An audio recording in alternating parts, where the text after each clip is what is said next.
Okey, selamat pagi kepada doktor dan juga rakan-rakan sekalian. Kami dari kumpulan 6, saya Shelly, Rina, Anis, Nurin dan juga Muhammad Danish akan membentangkan bab tentang perlembagaan sebagai tapak integrasi. Jadi, apakah itu konsep tapak integrasi? Tapak integrasi ialah sebuah ruang abstrak dan ruang nyata di mana pelbagai pihak atau kelompok masyarakat yang berbeza etika dan peradaban bertemu dan berikhtiar mencari persetujuan atau titik pertemuan secara aman dan harmoni tanpa keganasan. Hampir semua masyarakat dunia menjadikan perlembagaan ini sebagai wahana untuk mengurus dan menghayati kemajmukan etika. Bagi Malaysia, perlembagaan ini adalah dokumen utama yang menjadi panduan sebagai kontrak sosial dalam masyarakat Malaysia. Jadi tapak integrasi ini wujud pada peringkat makro, pertengahan dan juga mikro. Objektifnya di sini adalah untuk menghayati perlembagaan sebagai tapak integrasi ke arah pengukuhan etika dan peradaban di Malaysia, menjelaskan latar belakang, menghuraikan perlembagaan dan juga menganalisis isu semasa perlembagaan. Platform integrasi dibahagikan kepada makro, meso dan juga mikro. Yang pertama, makro, iaitu peranan kerajaan. Jadi, apakah peranan kerajaan untuk mencapai tahap integrasi? Iaitu melalui perlembagaan persekutuan. Raja perlembagaan menjadi simbol perpaduan. Keluhuran perlembagaan sebagai ejen penyatuan masyarakat berbilang kaum. Jadi, rukun negara mengandungi 5 prinsip rukun negara di mana ia akan menjamin hak kesamarataan bagi mengelakkan diskriminasi. Kedua, Jabatan Perpaduan Negara dan Integrasi Nasional menjalankan strategi melalui pelan tindakan perpaduan dan integrasi nasional melalui media massa dari segi pendidikan, agama, kebudayaan dan keselamatan. Yang ketiga, kerajaan juga memperkasa sekolah kebangsaan dengan mengadakan lebih banyak aktiviti antara etnik dan juga memberi kesedaran kepada pelajar tentang pentingnya interaksi antara kaum. Kerajaan juga mewujudkan sekolah wawasan dengan menambah aliran di sekolah yang sedia ada dengan ciri-ciri keistimewaan yang mempunyai padang, permainan, dewan dan gimnasium. Manakala pihak kerajaan sangat menitiberatkan isu ini dalam setiap rancangan pembangunan negara. Bagi mencapai objektif tersebut, rancangan 5 tahun dianalisis bagi menyokong fakta bahawa kerajaan memandang serius. Program Latihan Khidmat Negara PLKN diadakan bagi tujuan menanam semangat patriotisme, cinta akan negara, semangat kesukarelaan di kalangan remaja. Kesannya mereka akan mengetahui adat, budaya dan cara beragama pelbagai kaum. Mereka akan bertoleransi dan bekerjasama dalam melaksanakan tugas secara berkumpulan. Seterusnya, Wawasan 2020 akan mewujudkan negara Malaysia bersatu yang mempunyai serupa dengan masyarakat yang bermoral dan beretika serta masyarakat yang penyayang. Yang terakhir ialah transformasi negara. Usaha ini akan mengubah negara menjadi negara yang berpendapatan tinggi serta mewujudkan pekerjaan baru bagi kawasan-kawasan pedalaman. Yang kedua ialah meso. Jadi, apakah peranan NGO untuk mencapai tapak integrasi? Iaitu melalui NGO sosial, NGO keselamatan dan hak asasi dan juga NGO pendidikan dan keagamaan. Kita boleh lihat di sini iaitu dari aspek sosial ada My Kasih, dari aspek keselamatan dan hak asasi ada Tenaga Nita dan juga terakhir ialah aspek pendidikan dan keagamaan iaitu Yayasan Sejahtera. Jadi ini adalah contoh logo yang disebut tadi. Seterusnya ialah mikro. Apakah peranan rakyat untuk mencapai tapak integrasi? Jadi rakyat boleh mengadakan rumah terbuka. Seperti yang kita tahu, Malaysia terdiri daripada pelbagai kaum yang berbeza iaitu orang Cina, orang Melayu dan juga orang India. Jadi mereka boleh salin kunjung-mengunjung ke rumah masing-masing apabila tiba musim perayaan. Ini akan dapat mengeratkan hubungan silaturahim antara satu sama lain. Bukan itu sahaja, masyarakat yang pelbagai di Malaysia sekarang Mereka menerima budaya masing-masing walaupun datang dari kaum yang berbeza. Mereka saling hormat menghormati budaya masing-masing. Sebagai contoh, orang Melayu mula menerima masakan Cina dan India, manakala masyarakat bukan Melayu mula menerima pakaian orang Melayu. Rakyat juga boleh mengadakan rukun tetangga bagi menggalakkan hubungan kaum dan juga integrasi nasional.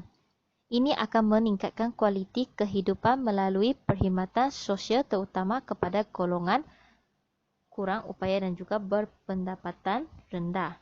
Samping itu, program DIPT, however pelajar memainkan peranan aktif dalam merangka aktiviti dan program yang menjurus kepada perpaduan kaum. Jadi nilai rohani dan budaya diberi keutamaan dalam subjek melalui penawaran khusus yang diberikan. Kelima pula ialah kelab perpaduan ataupun rukun tetangga. MPP haruslah menggalakkan mahasiswa mengikuti kelab perpaduan dan juga meningkatkan lagi aktiviti kurikulum seperti program sukan ataupun ceramah bagi menggalakkan penlibatan dari pelbagai kaum dalam aktiviti khidmat masyarakat. Akhir ialah tapak integrasi tidak rasmi. Kita boleh lihat sekarang pada tahun 2020, wabak COVID-19 yang sedang melanda di seluruh dunia telah menyebabkan semua orang berasa susah hati. Jadi, rakyat Malaysia yang terdiri daripada pelbagai kaum bersatu padu dalam mematuhi prosedur operasi standard SOP dalam memerangi wabak COVID-19. Mereka menghormati pasukan keselamatan dan anggota barisan hadapan serta bersedia menawarkan diri sebagai sukarelawan. Terusnya saya serahkan kepada ahli saya yang lain. Baiklah, terima kasih kepada saudara Shirley. Seterusnya saya pula akan membentangkan bahagian saya iaitu definisi dan konsep perlembagaan. Pertama sekali kita akan lihat dari konsep secara umumnya. Dalam Kamus Pelajar edisi kedua, perlembagaan bermaksud Undang-Undang Dasar Pemerintahan Sesebuah Negara, iaitu pentadbiran sebuah badan dan sebagainya. Menurut Dr. Noraini Zulkifli, perlembagaan merupakan satu undang-undang tertinggi yang wujud dalam sesebuah negara. Dalam konsep negara, satu negara akan dianggap berdaulat jika ia mampu mentadbir tanpa pengaruh kuasa luar dan mempunyai perlembagaannya yang tersendiri. Perlembagaan merupakan satu dokumen rasmi yang mengandungi segala peraturan dan prinsip sebagai panduan kepada kerajaan untuk mentadbir negara. Jika kita lihat di slide sebelah ini, perlembagaan mempunyai peruntukan kuasa dan mencipta 3 institusi pentadbiran negara iaitu Badan Perundangan, Badan Eksekutif dan Badan Kehakiman. Institusi pentadbiran ini mempunyai peranan yang berbeza tetapi saling bergantung antara satu sama lain. Ini bagi memastikan setiap undang-undang itu selari dengan kehendak perlembagaan. Seterusnya kita akan pergi kepada perlembagaan dalam konteks negara Malaysia. Malaysia mempunyai sebuah perlembagaan bertulis iaitu Perlembagaan Persekutuan. Perlembagaan ini dikuatkuasakan pada tanggal 31 Ogos tahun 1957 berdasarkan 131 memorandum yang diserahkan oleh Parti Politik dan Pertubuhan Tanah Melayu. Undang-Undang Perlembagaan Persekutuan ini merupakan undang-undang yang tertinggi negara dan tidak ada sebarang institusi di Malaysia yang boleh mengatasi kuasa dan kedudukan perlembagaan sebagai undang-undang tertinggi. Perlembagaan penting kerana ia dapat menjamin kestabilan politik dan sistem pentadbiran negara. Melalui perlembagaan, corak pemerintahan, pembahagian kuasa antara pelbagai badan kerajaan serta prinsip-prinsip umum cara kuasa dilaksanakan. Perlembagaan dapat menjamin keselamatan dan kesejahteraan rakyat di mana hak asasi seperti kebebasan bersuara dapat digunakan. Dalam konsep ketertiban perlembagaan, Parlimen memperoleh kuasanya daripada perlembagaan. Ini bermakna Parlimen mempunyai kuasa yang terhad dan tidak boleh membuat undang-undang yang berada di luar bidang kuasanya. Manakala Badan Kehakiman pula adalah badan yang bertanggungjawab menjaga dan memelihara keluhuran perlembagaan dan mempunyai kuasa untuk membatalkan sesuatu undang-undang yang digubal di luar bidang kuasa Parlimen dan bertentangan dengan Perlembagaan Persekutuan. Di sini kita boleh lihat secara sepintas lalu kandungan Perlembagaan Persekutuan yang terdiri daripada 15 bahagian yang mengandungi 183 perkara. Baiklah, perlembagaan ini boleh dipindah. Kita akan lihat nanti bagaimana cara untuk memindah Perlembagaan Persekutuan, tapi ia tidak boleh dibuat secara sewenang-wenangnya. Agama Islam sebagai agama persekutuan, kedudukan istimewa Raja-Raja Melayu dan Bumiputera di Sabah dan Sarawak, kedudukan bahasa Melayu sebagai bahasa kebangsaan dan soal kerakyatan adalah antara perkara yang tidak boleh dipersoalkan. Untuk membina sebuah negara yang aman serta masyarakat yang bersatu padu bukanlah satu usaha yang mudah kerana ia memerlukan kerjasama dari semua etnik di Malaysia. Perlembagaan ini merupakan satu kontrak sosial di mana satu persetujuan yang telah dicapai antara Melayu, Cina dan India yang merangkumi Bumiputera, Sabah dan Sarawak. Jadi itu sahaja daripada saya serahkan kepada pembentang seterusnya. Kepentingan perlembagaan yang pertama adalah ia dapat mengukuhkan perpaduan antara kaum dan secara tidak langsung dapat mewujudkan identiti Malaysia. Seperti yang anda semua sedia maklum, rakyat yang menetap di negara kita terdiri daripada pelbagai kaum, bangsa dan agama. Setiap di antara kita mempunyai perbezaan dari setiap aspek seperti budaya dan tradisi masing-masing. Dengan wujudnya Perlembagaan Malaysia, hak dan kebebasan warga negara terjamin. Sebagai contoh, warga negara Malaysia berhak mendapat perlindungan yang sama rata daripada pihak berkuasa seperti polis dan tentera supaya keselamatan diri dan negara terjamin. Kepentingan perlembagaan yang kedua adalah ia dapat memastikan pentadbiran dan pemerintahan yang adil dan telus. Okey. Malaysia menerusi kerusi kerajaan persekutuan yang dibentuk adalah berlandaskan daripada demokrasi berparlimen. Perkara ini dapat dijalankan melalui proses pilihan raya yang memberikan hak kepada rakyat untuk memilih wakil masing-masing. Seterusnya, parti yang mempunyai majoriti kerusi di parlimen akan membentuk kerajaan persekutuan dan menjalankan tugas-tugas eksekutif negara. Berdasarkan Parlimen Perlembagaan Malaysia, perkara ini, demokrasi ini akan dapat dijaga. Dan lagi satu benefitnya adalah pertindihan atau permusatan kuasa dalam pemerintahan dan pentadbiran negara dapat dielakkan. Serta rakyat boleh menentukan hala tuju politik negara. Kepentingan perlembagaan yang ketiga ialah ia dapat menjamin perkembangan ekonomi negara. Okey, menurut persetujuan yang dicapai dalam Perlembagaan Malaysia, terdapat beberapa peruntukan dari segi hak sebagai warga negara dalam peluang pendidikan dan pekerjaan. Perkara ini menunjukkan bahawa undang-undang itu berperanan dalam mengenal pasti hak sosial yang wajah diperoleh. Ini adalah bagus kerana situasi ini akan memberikan imej yang lebih baik yang dimiliki oleh negara di mana ia bakal menarik minat pelabur asing untuk melabur di dalam negara kita. Antara kepentingan perlembagaan yang terakhir ialah ia berperanan dalam mengekalkan hak keistimewaan golongan Bumiputera, iaitu orang Melayu, Sabah dan Sarawak. Dalam perkara 153 Perlembagaan Malaysia, hak istimewa yang disebut merangkumi jawatan dalam perkhidmatan awam, beasiswa, pendidikan, perniagaan dan kemudahan khas lain.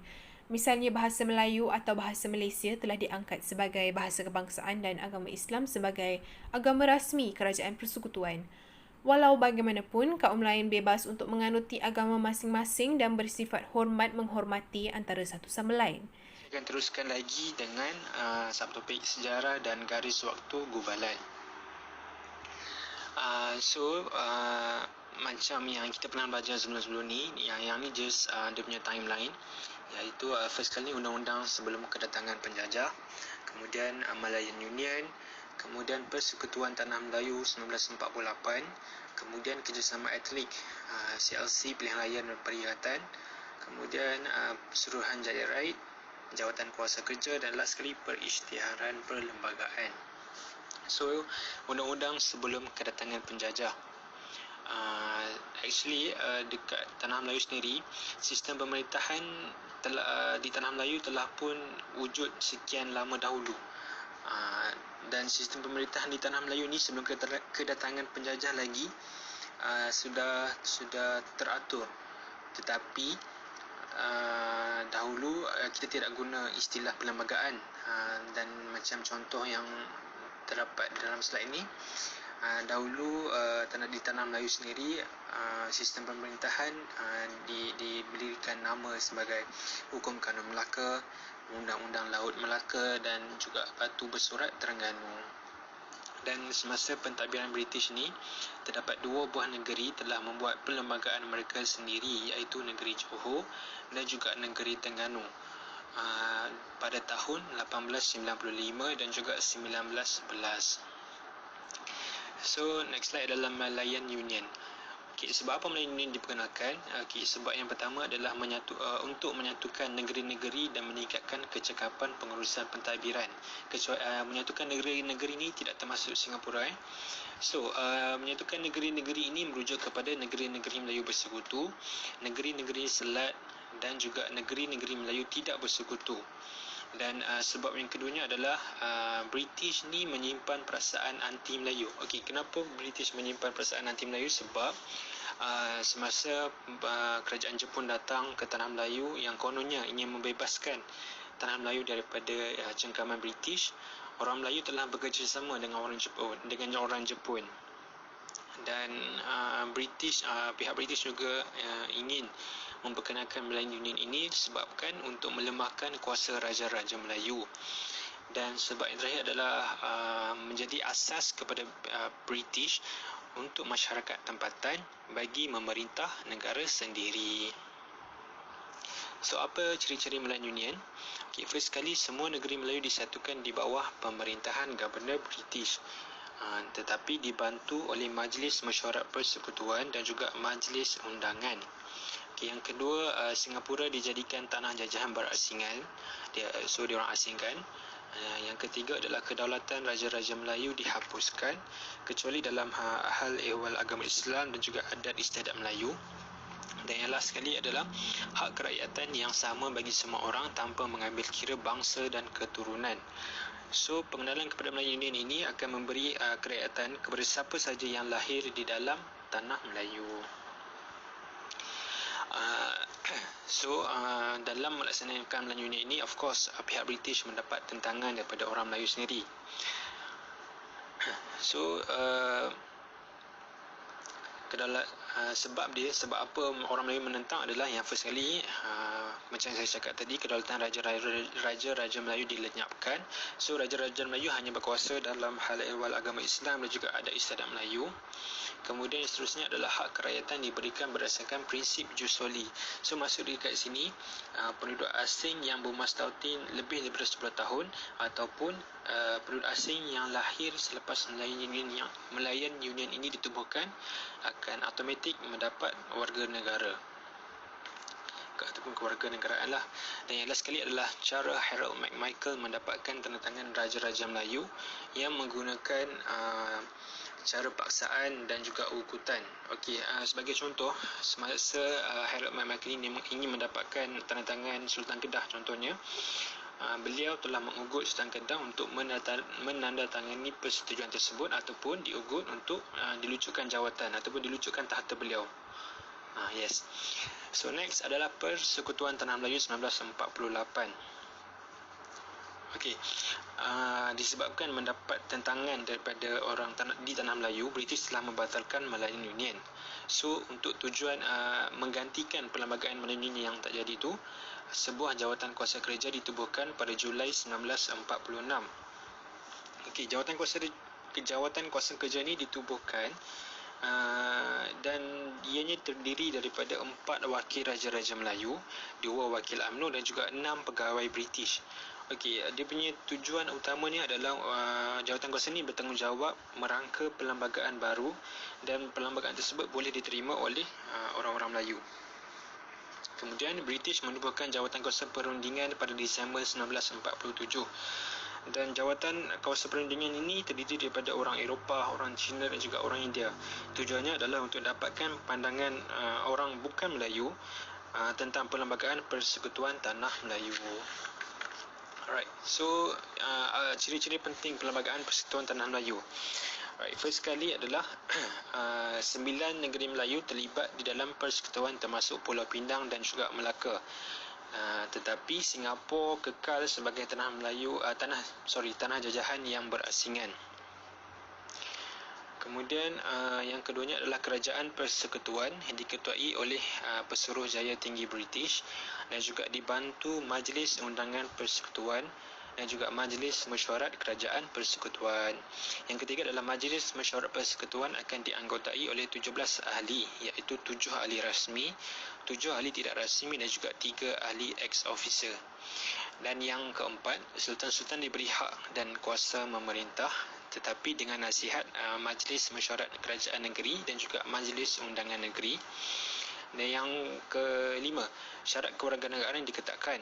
Pemohon mesti lahir di tanah Melayu dan telah bermastautin selama 8 hingga 12 tahun. Pemohon asing mestilah bermastautin selama 15 tahun. Dan juga umur minimum bagi kedua-dua situasi tersebut adalah 18 tahun. Dan juga mestilah mempunyai pengetahuan bahasa Melayu yang baik. Dan yang last sekali adalah orang Melayu diberi hak istimewa sebagai kaum bumi putera. So orang Melayu ni mempunyai perwakilan terbesar dalam kerajaan persekutuan dan juga kerajaan negeri. Next adalah kerjasama antara etnik ke arah kemerdekaan. Right, first, penubuhan Jawatankuasa Perhubungan Masyarakat pada tahun 1949 ataupun CLC yang terdiri daripada pelbagai etnik ni dalam usaha menyelesaikan sesetengah masalah perundangan, contoh macam politik, perlembagaan dan juga ekonomi. So tujuan utamanya adalah bagi membincangkan pelbagai isu seperti kewarganegaraan dan juga kedudukan khas orang Melayu serta dasar pendidikan. Okey, antara tokoh-tokoh yang menganggotai Jawatankuasa ini adalah Datuk Onn Jaafar, Datuk Abdul Wahab Abdul Aziz, Tun Tan Cheng Lock, Sisi Tan dan juga EEC Turai Singgem. Dan next adalah pilihan raya umum pada tahun 1955. Right, so pilihan raya umum ini telah memberikan implikasi yang cukup besar terhadap hubungan etnik di Malaysia sebabnya berlaku kerjasama dan toleransi yang cukup kukuh antara orang Melayu dan juga orang bukan Melayu, khususnya dalam isu melibatkan pembahagian kerusi dan juga pembahagian kerusi pilihan raya. So UMNO telah dalam pilihan raya ini UMNO telah membuat pengorbanan dalam pembahagian kerusi dan calon sebab mereka telah meletakkan calon bukan Melayu di kawasan majoriti pengundi Melayu. Walaupun majoriti pengundinya adalah Melayu iaitu sebanyak 84.2%. Dan pemimpin terdahulu telah mementingkan perpaduan dan juga mengamalkan konsep perkongsian kuasa. Oleh itu, UMNO hanya diperuntukkan 35 kerusi sahaja dan bakinya adalah 15 kerusi untuk MCA dan juga sebanyak 2 kerusi untuk MIC. Alright, so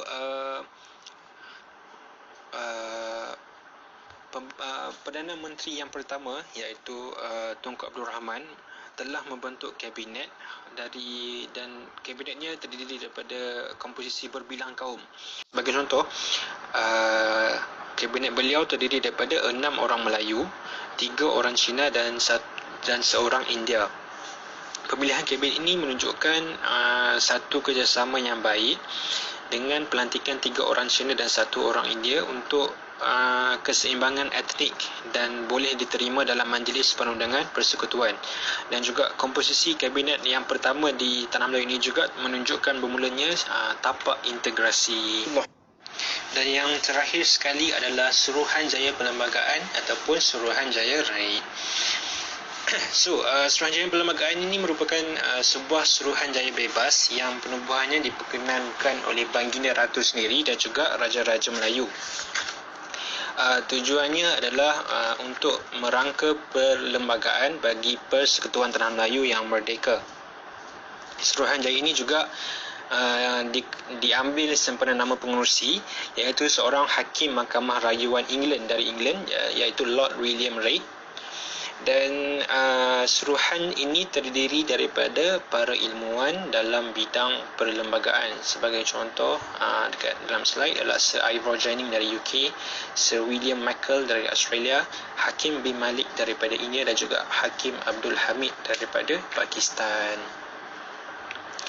Dan dekat sebelah kiri ni saya rasa merupakan satu report daripada Suruhanjaya Raid sendiri dan juga terma lantikannya adalah menjamin kedudukan orang-orang Melayu dan kepentingan sah komuniti lain, menjamin kedudukan Raja-Raja Melayu, Parlimen yang mempunyai 2 Dewan, iaitu Dewan Undangan, Dewan Negeri dan juga Dewan Rakyat, negara persekutuan dengan tumpuan kuasa kepada kerajaan persekutuan dan juga satu kerakyatan. Okey, saya akan meneruskan pembentangan tentang subtopik kerangka asas perlembagaan dan cabaran. Kerangka asas perlembagaan terbagi kepada 8. Yang pertama ialah negara persekutuan. Merujuk kepada perkongsian kedaulatan, mempunyai perlembagaan bertulis, negeri-negeri diberi kuasa autonomi sebagaimana dipersetujui. Yang kedua ialah Islam agama persekutuan.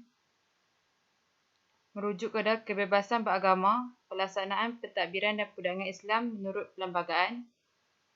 Yang ketiga ialah kewarganegaraan. Peruntukan yang digandingkan dengan keistimewaan Melayu. Terdapat 4 cara untuk mendapatkan kewarganegaraan, seperti operasi undang-undang, pendaftaran, naturalisasi, gabungan wilayah. Yang keempat ialah hak asasi, iaitu merangkumi jaminan kepada hak-hak sivil dan politik. Kebebasan tidak mutlak, tertakluk kepada ketenteraman dan keselamatan negara yang menjaga aspek kewarganegaraan, kedudukan raja dan bahasa Melayu. Yang kelima ialah perkara subversif dan darurat, yang menerangkan cara menangani ancaman keselamatan seperti subversif, darurat besar dan jenayah terancang. Yang keenam ialah pindaan perlembagaan. Merujuk kepada undi 2/3 majoriti pada bacaan kedua dan ketiga dalam Dewan Rakyat dan Dewan Negara serta perkenan Majlis Raja-Raja hendaklah diperoleh dalam proses pindaan perkara di bawah, iaitu perkara 10 dalam kurungan 4, undang-undang yang dibuat di bawah perkara 10 dalam kurungan 4 bahagian 3, iaitu perkara 38, 70, 152 dan 153. Yang ketujuh ialah perlembagaan undang-undang tertinggi. Dalam perkara 4 dalam kurungan 1, sebuah undang-undang yang bercanggah dengan perlembagaan ialah tidak sah. Perlembagaan adalah rujukan pertama sebagai sumber perundangan dan pentadbiran. Dan yang terakhir ialah elemen warisan. Elemen warisan ini merujuk kepada elemen asal yang telah sekian lama menjadi identiti negara dan seringkali dirujuk sebagai tiang seri perlembagaan persekutuan. Contoh elemen warisan ialah perkara 152 Bahasa Melayu, perkara 153 Keistimewaan Melayu dan kepentingan sah-sah komuniti-komuniti lain.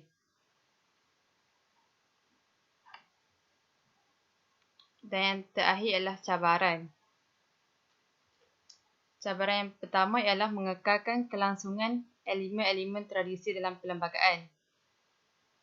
Cabaran yang kedua ialah mengekalkan keamanan negara dengan menghapuskan aktiviti subversif dan jenayah terancang.